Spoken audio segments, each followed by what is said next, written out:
Irmãos, vamos abrir a palavra de Deus no livro de Miqueias.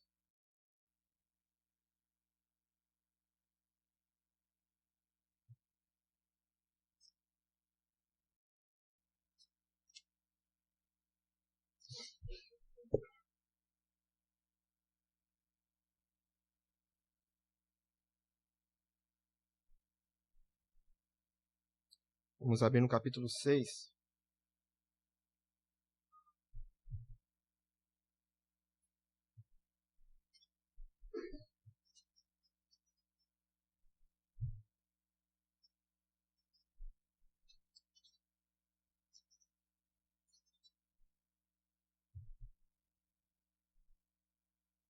Nós vamos ler do versículo 1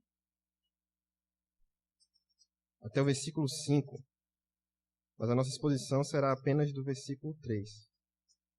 Miqueias 1 a 5, mas nós vamos ler, dar um foco no versículo 3. Ouvi agora o que diz o Senhor. Levanta-te e defende a tua causa perante os montes, e ouçam os outeiros a tua voz. Ouvi, montes, a controvérsia do Senhor. E vós, duráveis fundamentos da terra, porque o Senhor tem controvérsia com seu povo, e com Israel entrará em juízo. Povo meu, que te tenho feito? E com que te enfadei? Responde-me. Pois te fiz sair da terra do Egito, e da casa da servidão te remi. E enviei adiante de ti Moisés, Arão e Miriam. Povo meu, lembra-te agora do que maquinou Balaque, rei de Moabe, e do que lhe respondeu Balaão, filho de Beor, e do que aconteceu desde Sitim até Gilgal, para que conheças os atos de justiça do Senhor. Amém. Vamos orar.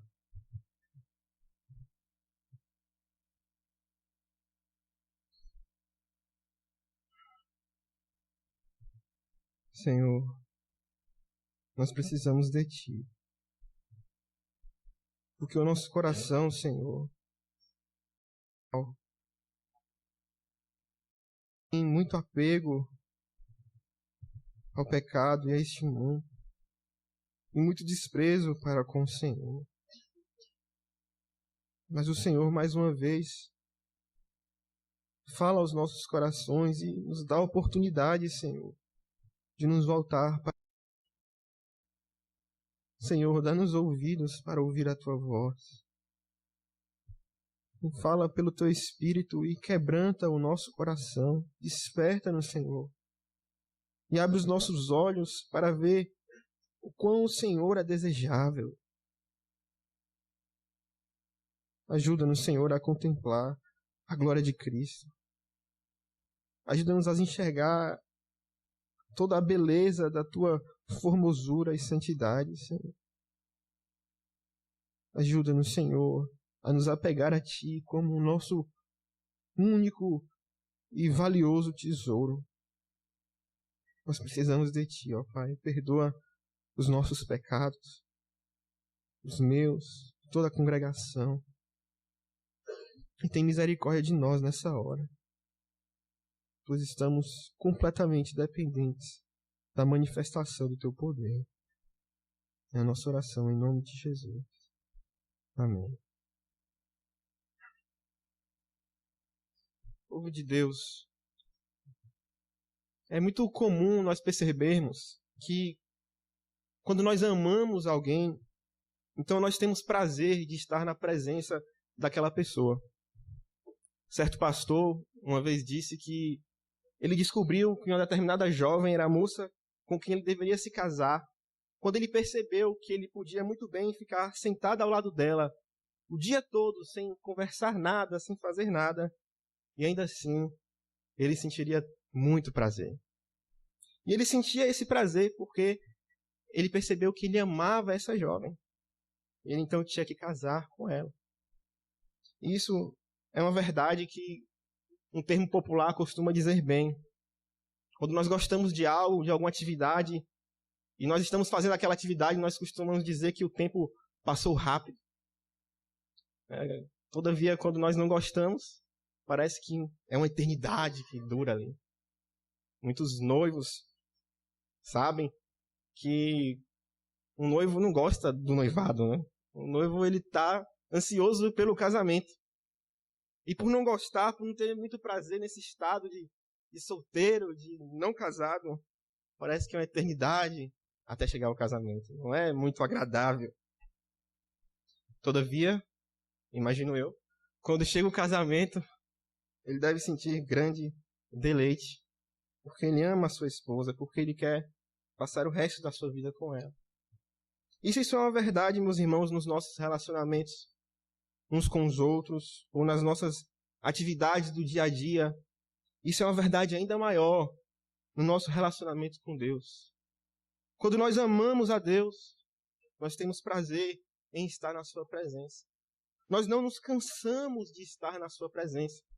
Nós temos deleite na oração, nós temos deleite em servi-lo, nós temos desejos de ter uma íntima comunhão com Ele. Mas quando nós não amamos a Deus, então, consequentemente, todo o nosso prazer de estar em sua presença vai embora. E nós ficamos cansados dele, enfadados dele e de todas as suas coisas. É exatamente isso que Miqueias, capítulo 6, versículo 3, traz para nós. Traz um questionamento do Senhor para com o seu povo, que afirma que este povo está cansado dele. Povo meu, o que te tenho feito? E com que te enfadei? Por que vocês estão cansados de mim? Quais são as suas razões? O que eu fiz que justifica tal cansaço de minha pessoa? E é isso que esse texto, então, quer dizer. E eu gostaria de expô-lo sobre este tema. Cansado de Deus. Mas para nós prosseguirmos, meus irmãos, é importante nós entendermos qual era a situação do povo de Deus, em específico aqui, o povo de Israel, nesse momento.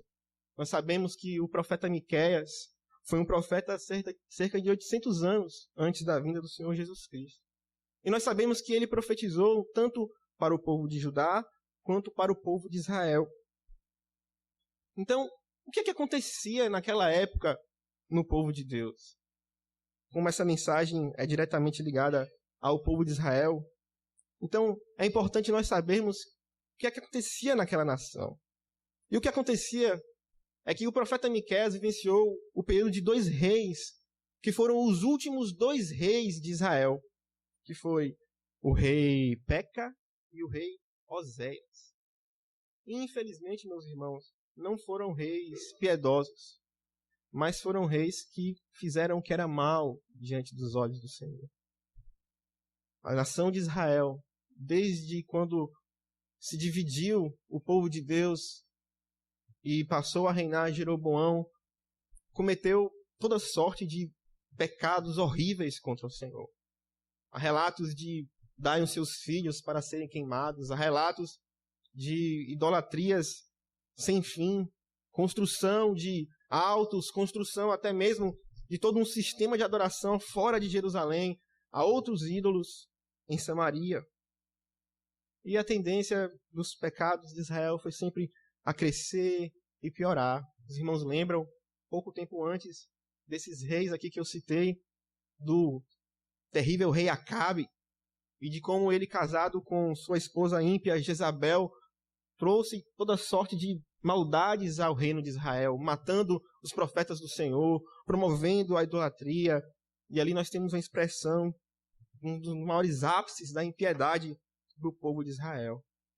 Bem, meus irmãos, a verdade é que de Acabe em diante a situação piorou, e Deus então enviou profetas para exortar o povo para que se arrependessem daqueles pecados, para que se voltassem para ele. Mas o povo não deu ouvido aos seus profetas. Abram a palavra de Deus então no livro de 2 Reis, capítulo 17. E aqui nós temos então narrado a triste história do fim da nação de Israel, no reinado do rei Oséias. E eu irei ler esse relato para que todos saibam qual é o contexto da mensagem de Miqueias. E assim diz a palavra de Deus, a partir do versículo 3, no reinado de Oséias.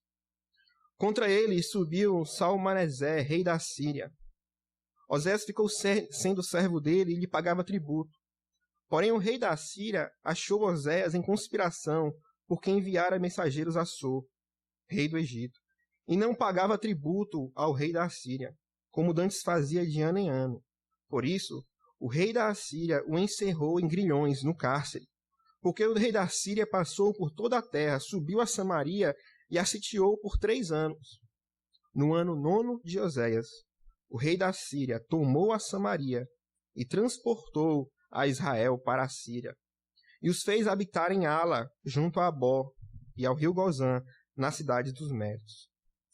Versículo 7. Tal sucedeu, porque os filhos de Israel pecaram contra o Senhor seu Deus, que os fizeram subir da terra do Egito, de debaixo da mão de Faraó, rei do Egito, e temeram a outros deuses.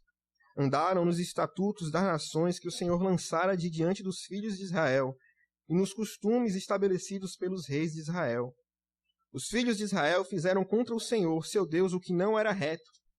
Edificaram para si altos em todas as suas cidades, desde as atalaias dos vigias até a cidade fortificada. Levantaram para si colunas e postes ídolos, em todos os altos outeiros e debaixo de todas as árvores frondosas. Queimaram ali incenso em todos os altos, como as nações que o Senhor expulsara diante deles.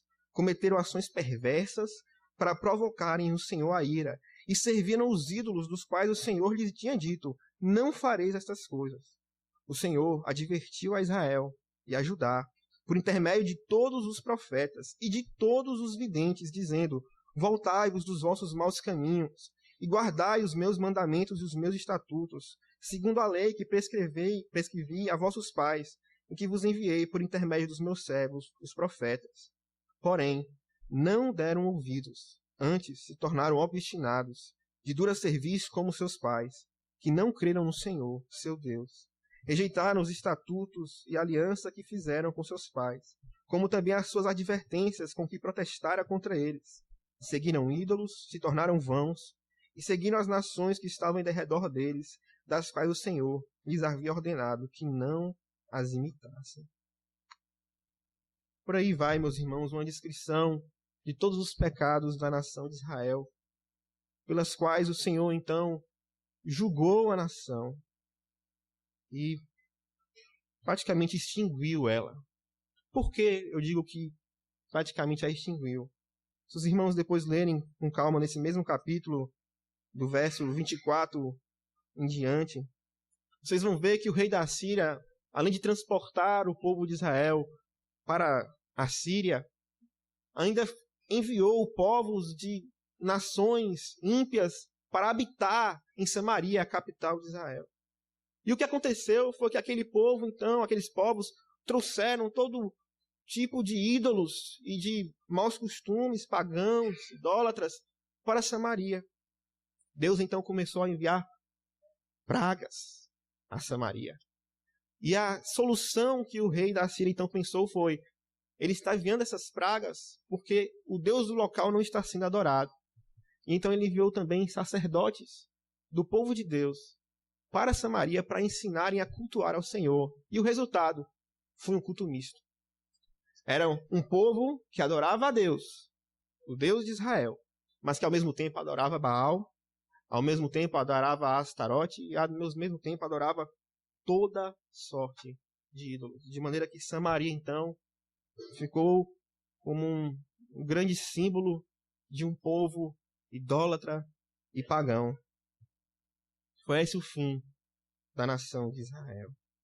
Mas, meus irmãos, aqui no livro de Miqueias, nós vemos que talvez seja a última exortação do Senhor para que o povo de Israel volte-se para ele. Nós vemos o que talvez seja o apelo de um Deus amoroso tentando trazer de volta um povo obstinado em seus pecados, cansado de Deus, cansado dos seus caminhos. E então ele diz: povo meu, o que te tenho feito? Com que te enfadei? Responde-me. Responde-me. Meus irmãos, o declínio de Israel foi algo muito triste. Foi algo dramático, mas que teve um começo muito simples. E este começo foi exatamente nesse ponto do verso 3. Eles se cansaram de Deus. Eles se cansaram do nome de Deus, como o próprio capítulo de 2 Reis que ele diz. E não se contentaram apenas em adorar o Deus de Israel, o grande Jeová, mas em seus lábios também havia o nome de Baal, também havia o nome de toda sorte de outros deuses, porque eles estavam cansados do nome de Deus. E eles estavam cansados de adorar a esse Deus. Eles não se contentavam na adoração por ele estabelecida no seu templo em Jerusalém, das formas que ele instituiu. Não. Agora havia adoração em Samaria, havia adoração nos altos, havia queima de incenso a outros deuses, havia toda sorte e tipo de cultos a ídolos, e até mesmo cultos pagãos voltados para Deus.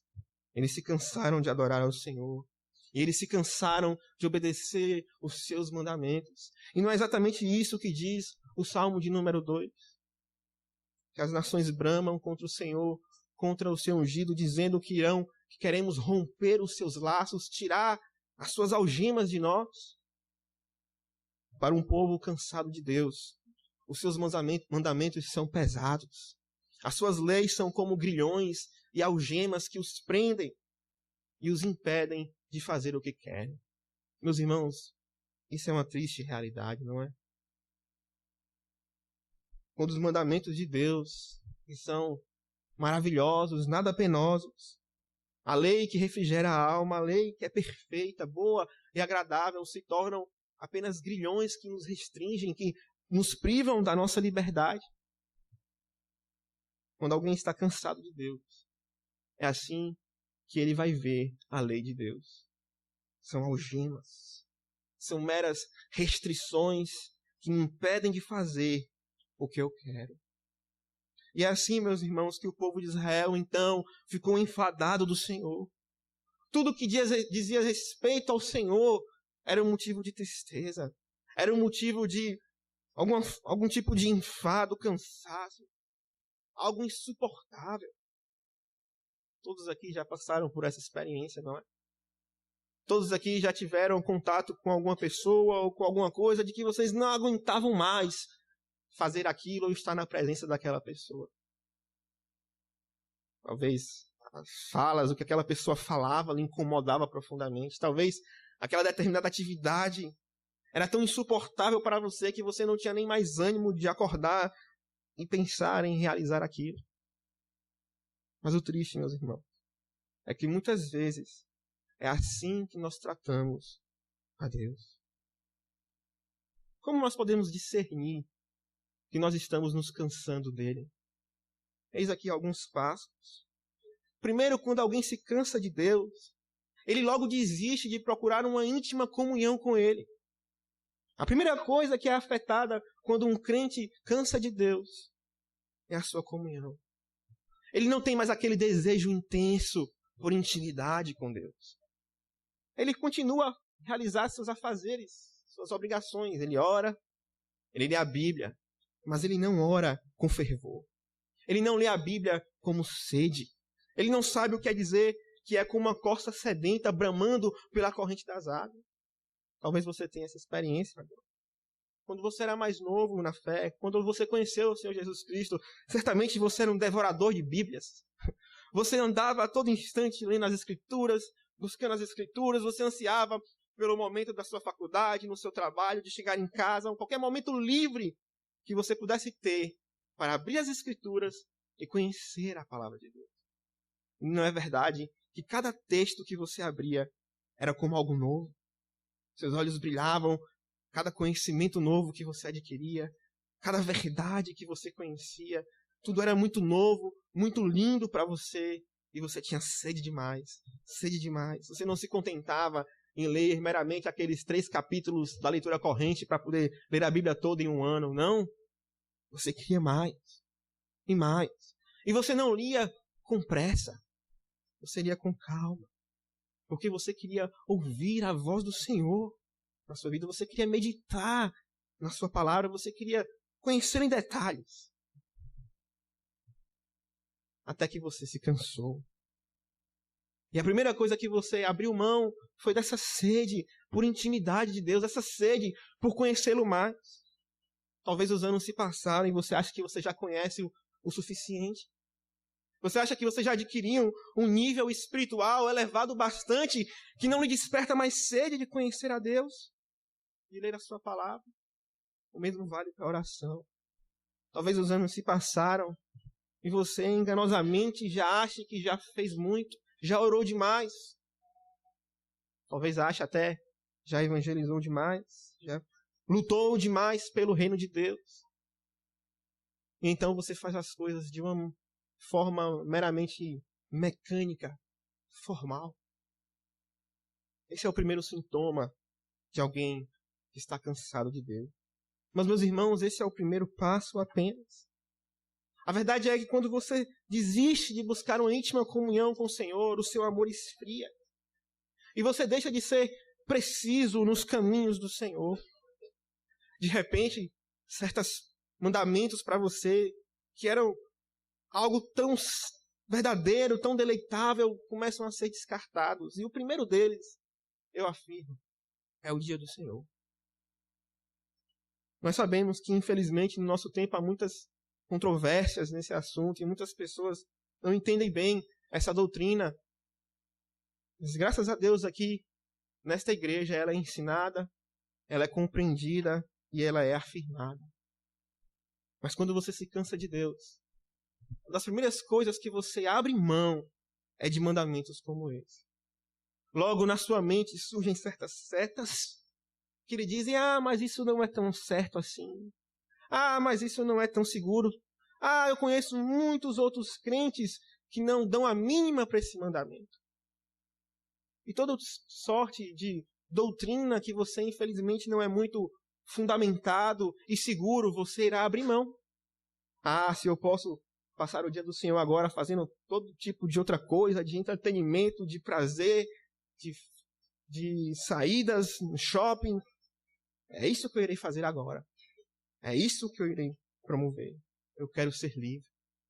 E isso acontece, meus irmãos, porque vocês se cansaram de Deus. Você não tem mais deleite na intimidade com Deus, e logo o dia do Senhor não será deleitável para você. Será chato. Será insuportável. Você ficará contando as horas para que esse dia acabe. Você desejará logo sair para fazer o que você quer. É um dia pesaroso, é um dia insuportável. Mas não é apenas esse mandamento que é desprezado quando alguém se cansa de Deus. Existem muitas outras coisas. Existem muitos outros fatores. Mas a questão é que aquele crente, uma vez firme, uma vez seguro, uma vez sedento por Deus, uma vez fazia questão de, como diz o Salmo 119, cumprir a sua lei à risca, agora já não faz questão de cumprir à risca assim. Ele cumpre o que é, talvez, um mandamento que não venha chocar a sociedade. Ele não irá certamente se prostituir, ele não irá para uma balada, ele não irá encher a cara de bebidas alcoólicas.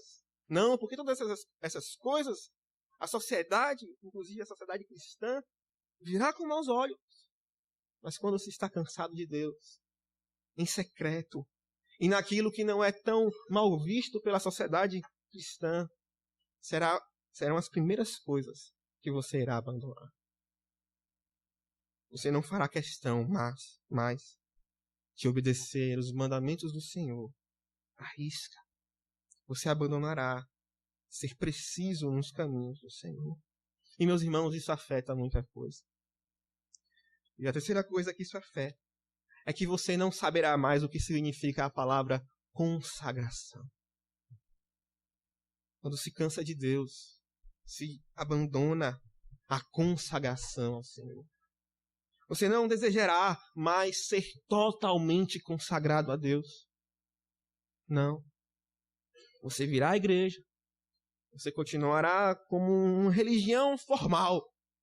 Mas a santidade se fará ausente na sua vida. A santidade será abandonada, descartada, deixada de lado. Você não verá ela como algo mais tão importante assim. Pelo menos não em todas as áreas da sua vida. Você dirá algo do gênero: eu posso continuar sendo crente e ao mesmo tempo cometer alguns tipos de pecados que são minhas fraquezas, eu não tenho culpa, eu não consigo fazer nada. E você desiste de vencer. Você desiste de triunfar sobre o pecado. Você desiste de ser alguém consagrado, sedento, que ame ao Senhor. E isso enfraquece então o seu zelo. Você se torna um crente frio. Um crente que não se emociona mais ao ouvir a palavra de Deus. Um crente que cansou de ouvir do evangelho da cruz. Qual foi a última vez que a pregação da cruz chocou você? Qual foi a última vez que a pregação do evangelho arrancou lágrimas do seu coração duro? Qual foi a última vez que você se dobrou de joelhos no seu quarto e você chorou em oração? Não. Para muitos da nossa geração reformada, o cristianismo não tem emoções, não tem arrepios, não tem lágrimas, porque é uma geração fria. É uma geração cujo coração não mais aquece quando o Senhor Jesus nos abre as Escrituras. E é uma geração que está cansada de Deus. E, meus irmãos, isso tudo leva a uma vida de pecado por fim. Leva a um afastamento do Senhor. Leva à perda de segurança da salvação, porque o pecado vai dominando. Perde-se a alegria pela vida cristã. Um crente enfadado de Deus é o primeiro passo da apostasia. Como é que você está nessa situação? Será que você ainda é aquele crente que tem o que é chamado nas Escrituras do primeiro amor, das primeiras obras? Será que você ainda é aquele crente desejoso por intimidade com Cristo, rígido em seus caminhos, andando pelo caminho estreito da salvação sem se desviar nem para a direita, nem para a esquerda? Será que você ainda é aquele crente que quer ser consagrado, servindo ao Senhor, glorificando por toda a vida, que cada minuto da sua vida seja para a honra e glória do Senhor Jesus Cristo, zeloso, evangelista, pregando no trabalho, pregando na faculdade, pregando por onde vai, dando bom testemunho na sua casa, chorando pelas almas perdidas, seguro, alegre, firme em Cristo? Ou será que isso tudo é coisa do passado? Se perdeu. E hoje, ouvir do Senhor, estar com o Senhor, fazendo as coisas do Senhor, para você é canseira e enfado. Ó povo meu, o que te tenho feito? E com o que te enfadei?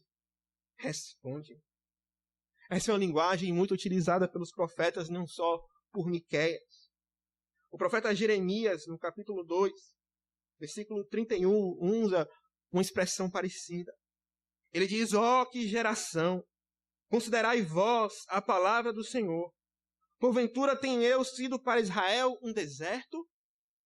Ou uma terra da mais espessa escuridão? Por que, pois, diz o meu povo, somos livres, jamais tornaremos a ti? Será que é isso que Deus se tornou para você, meu querido?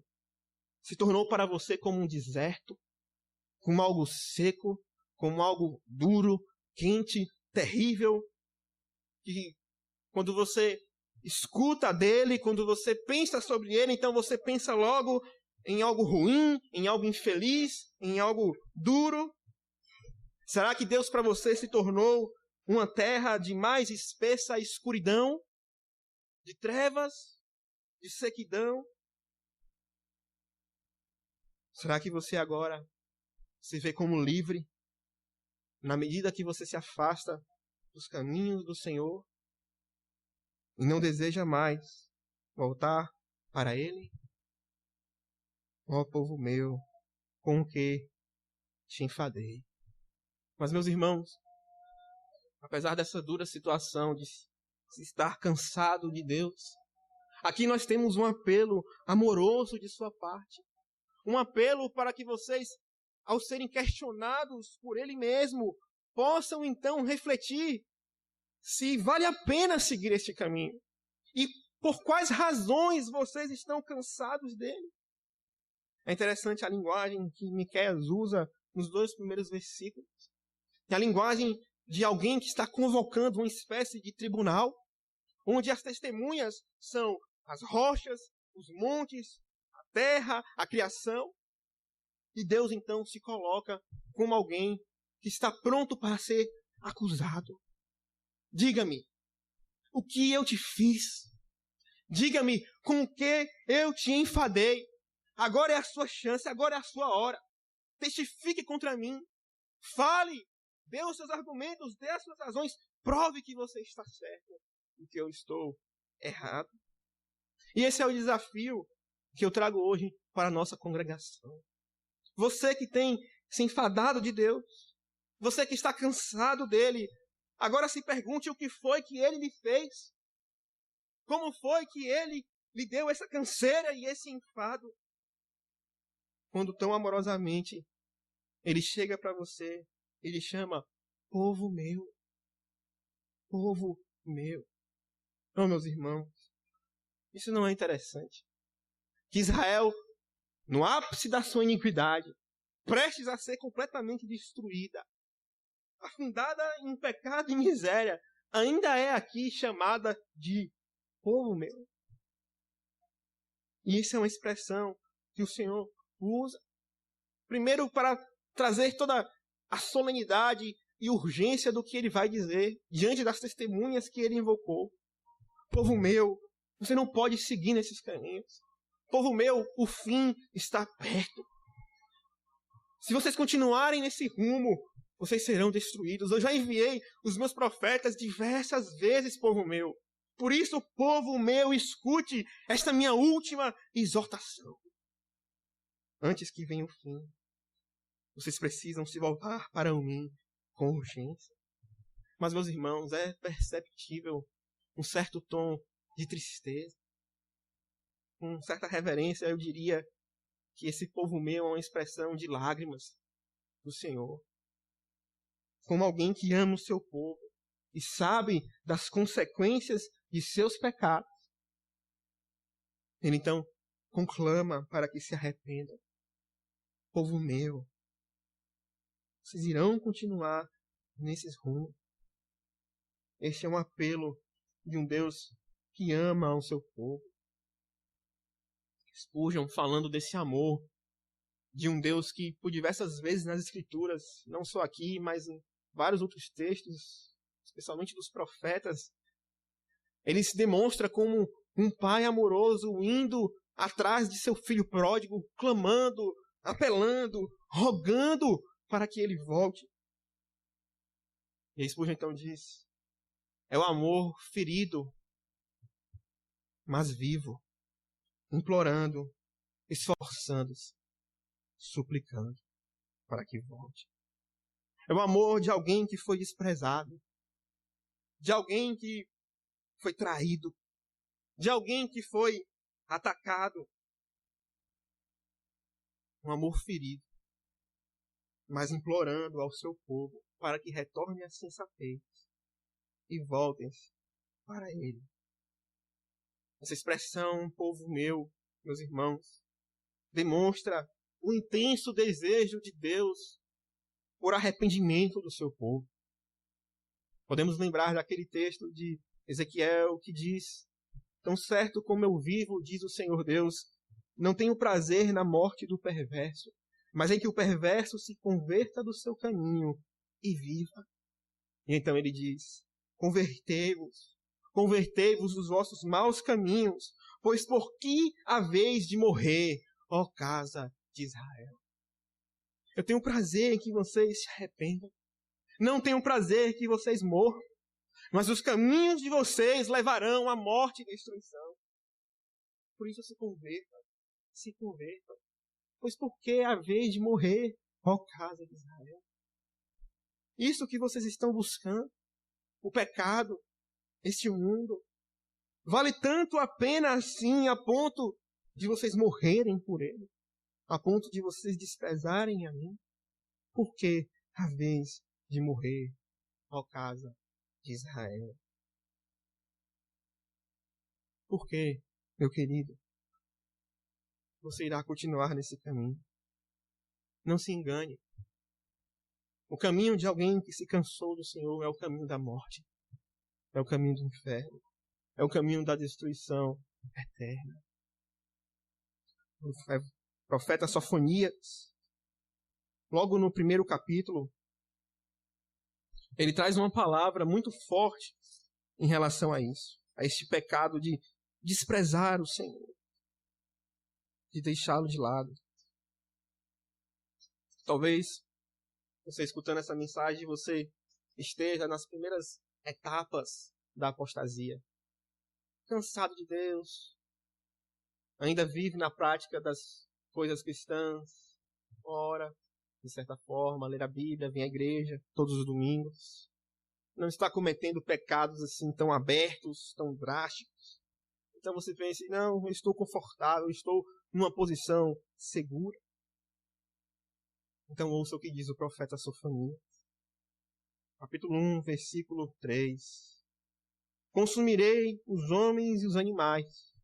Consumirei as aves do céu, os peixes do mar, e as ofensas com os perversos. E exterminarei os homens de sobre a face da terra, diz o Senhor.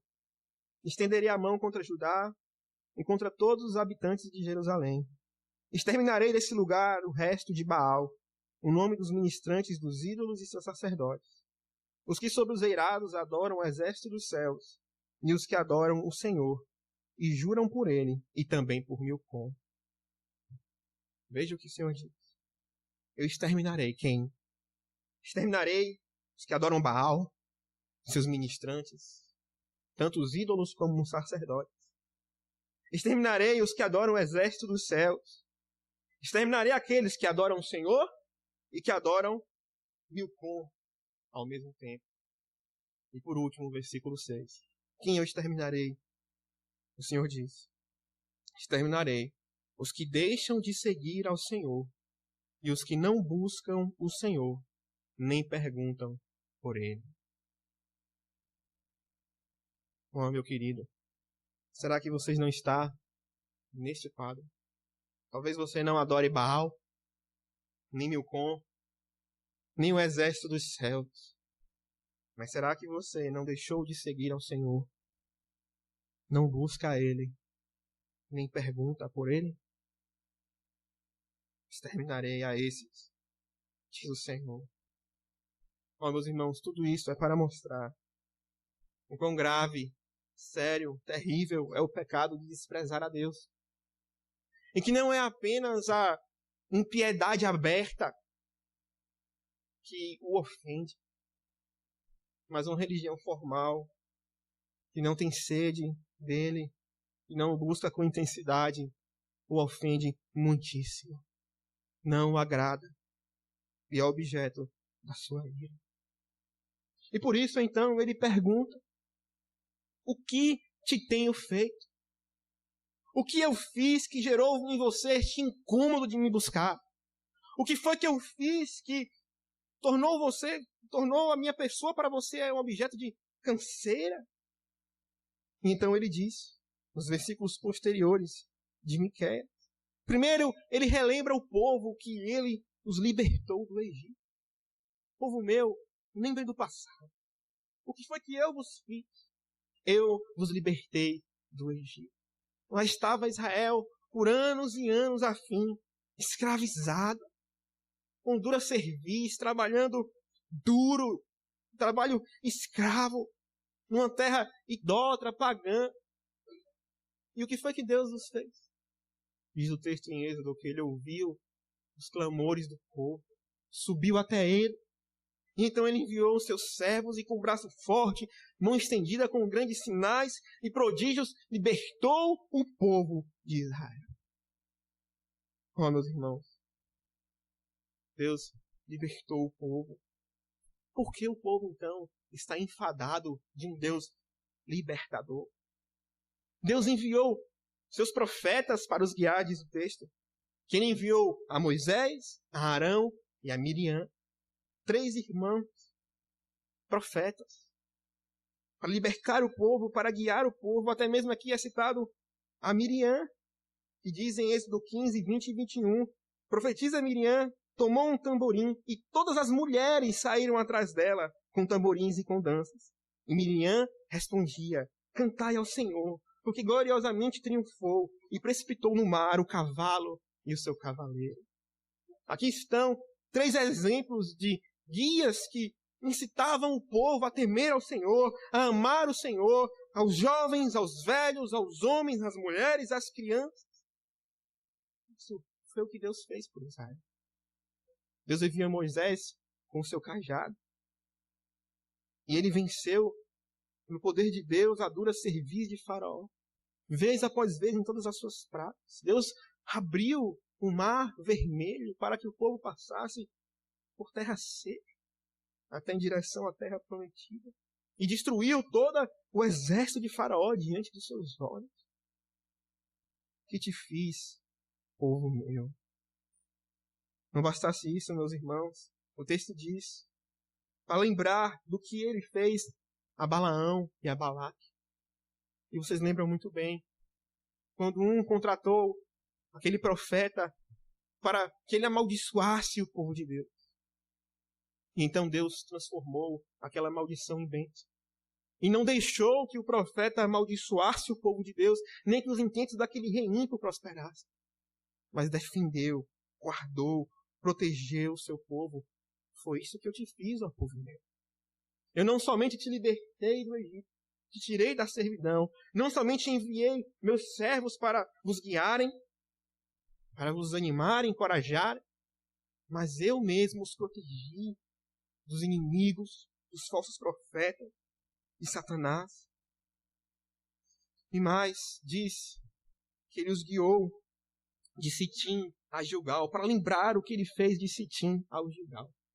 E meus irmãos, Sitim é simplesmente último lugar onde o povo foi antes de adentrar a Canaã.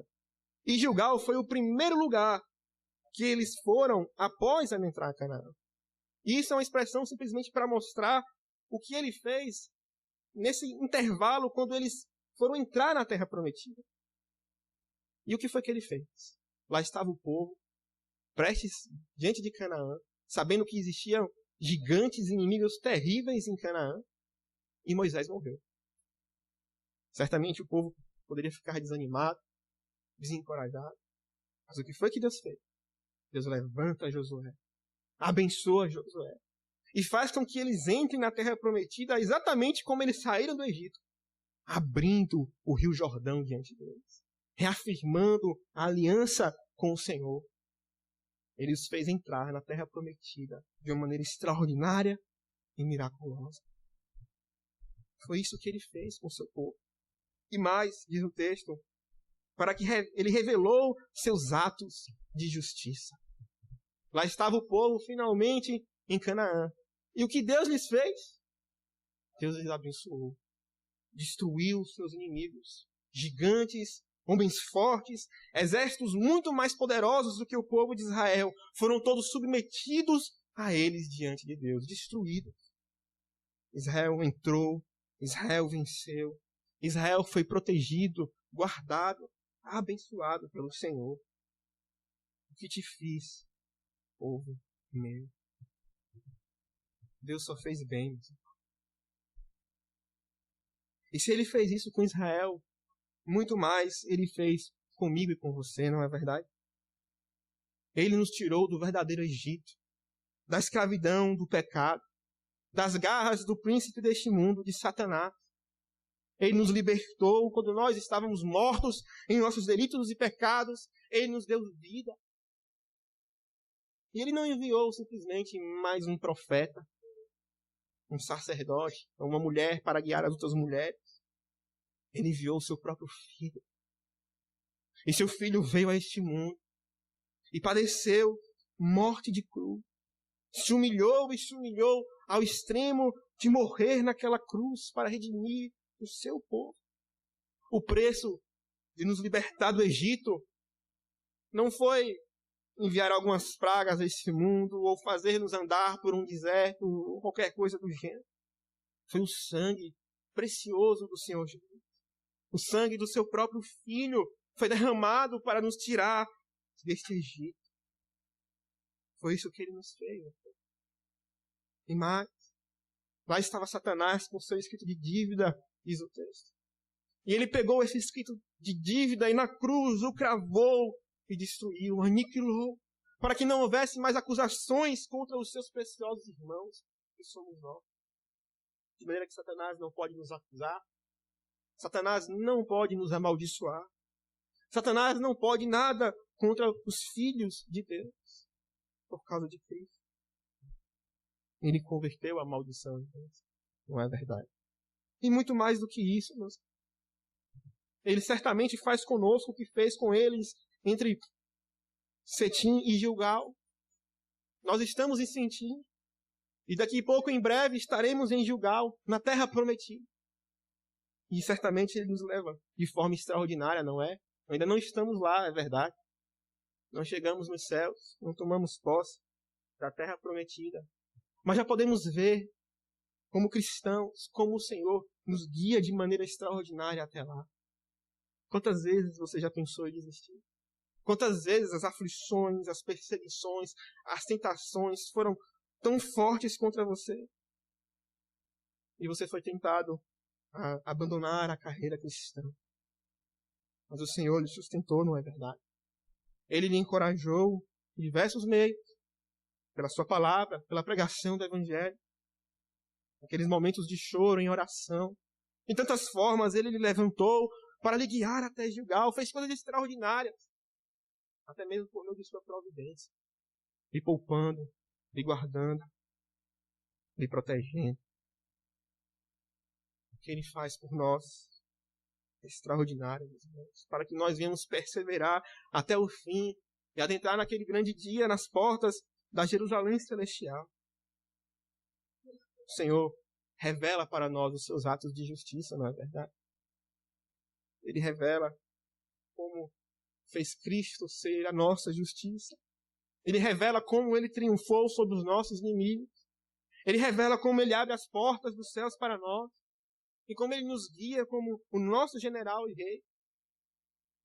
Ele nos revela como ele derrota os nossos inimigos e nos dará descanso para sempre nos céus.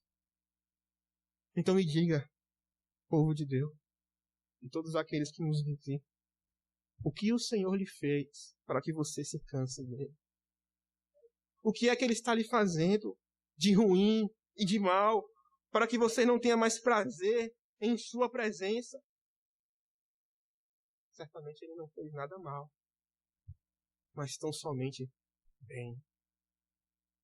Deixe-me dar uma palavra a todos aqueles que nos visitam aqui pela primeira vez. Certamente, talvez você pensou, mas ele nunca me fez bem algum. Eu não lembro de um único momento sequer em que Deus falou ao meu coração, me trouxe salvação, me fez algum bem. Bem, deixa eu lhe dizer, agora mesmo ele está fazendo. Agora mesmo ele poupou a sua vida e o trouxe até aqui para que você escute o quanto ele lhe fez e pode fazer bem. Você tem vivido em pecado até aqui. Você tem vivido em total desprezo e cansaço de Deus.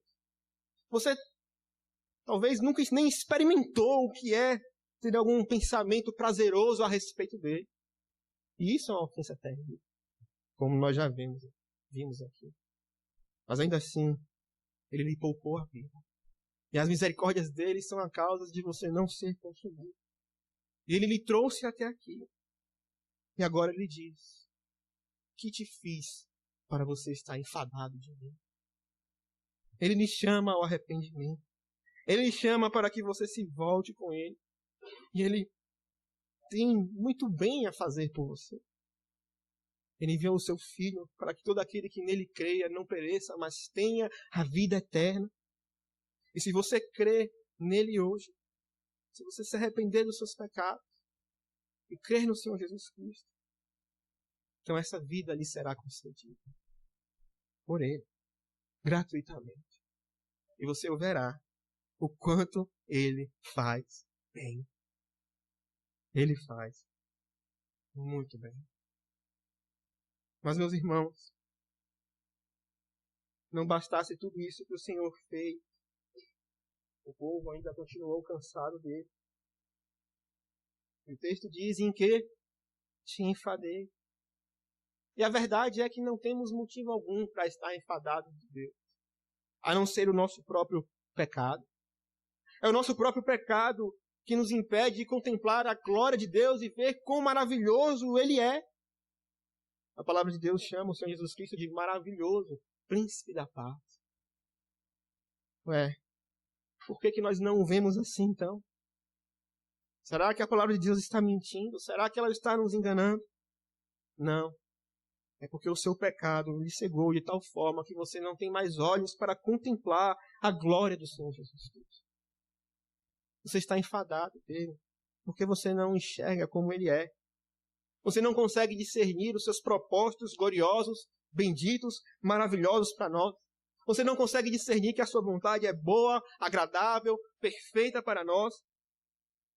Seu coração é tão sedento pelo mal e por esse mundo, que você não consegue enxergar o quão maravilhoso e melhor é se submeter ao reino de Deus e a este rei. Vale a pena ser um servo de Jesus Cristo. É maravilhoso ser um escravo sob os seus pés. Não há escravidão melhor do que a estar sob os pés, algemado ao Senhor Jesus Cristo. Ah, se todos entendessem isso, jamais se enfadariam dele, porque o seu jugo e o seu fardo é leve e suave. Você está enfadado porque você perdeu o prazer na santidade. E eu digo, meus irmãos, com temor e reverência, não há nada mais prazeroso nesse mundo do que um caminhar santo com Cristo. Bem-aventurado, nós cantamos hoje, aqueles que não escutam o conselho dos ímpios, não andam no caminho dos pecadores, não se assentam na roda dos escarnecedores, mas têm o seu prazer na lei de Deus e nela meditar. Bem-aventurados, felizes são os que se afastam do mal e os que andam com Cristo, meditando em sua palavra. Não há nada mais prazeroso do que a santidade, meus irmãos, mas você não enxerga isso, porque você está tão escravizado pelo pecado, que a santidade não lhe é prazerosa. Oh, meus irmãos, eu digo com tristeza, se você nunca soube, e até hoje não sabe, o quão maravilhoso e prazeroso, se você nunca experimentou algo do prazer da santidade, da salvação em Cristo Jesus, da comunhão com Deus, então você não irá para os céus, pelo menos não dessa forma que você está. O céu será um lugar de pura santidade. O deleite do crente nos céus é o Senhor Jesus Cristo. Os céus serão um inferno para você, se você for lá dessa forma. Será o lugar mais tedioso, mais terrível, mais miserável para você estar. Não espere ir para lá dessa forma. Mas o que o Senhor te fez e com o que Ele te enfadou? Deixe-me dizer um pouco para concluir de quão Cristo é totalmente desejável. Ele é desejável por quem Ele é. Medite sobre quem Ele é e talvez o seu coração se aqueça. Ele é o Filho de Deus. Ele não é meramente um homem. Ele não é meramente um profeta. Ele não é meramente mais um grande homem que viveu nesse mundo. Mas Ele é a encarnação do Deus bendito. O Verbo se fez carne e habitou entre nós. Ele é a imagem do Deus invisível, de maneira que você finalmente pode contemplar a Deus na pessoa e na face do Senhor Jesus Cristo. Isso não é algo maravilhoso? Ele não é homem como nós. Nós não somos deuses. E ao mesmo tempo nós somos o oposto disso. Frágeis criaturas, pecadores, maus. Mas Cristo não é nada disso. Cristo é perfeito. Seu caráter é puro, é como a sua túnica sem costura, disse um puritano. Puro do começo ao fim. Um cordeiro sem mancha, sem mácula, cheio de virtudes e glórias. Medite nas virtudes de Cristo. Medite no seu infinito amor, na sua infinita compaixão.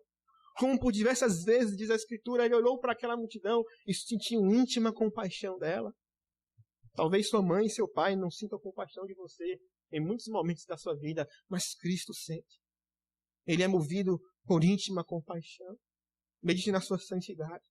Como ele é perfeito, moralmente falando. Puro. Não há um pecado sequer. Não há nada que corrompa o seu falar. Não há nada que corrompa o seu vestir. Não há nada que corrompa o seu pensar.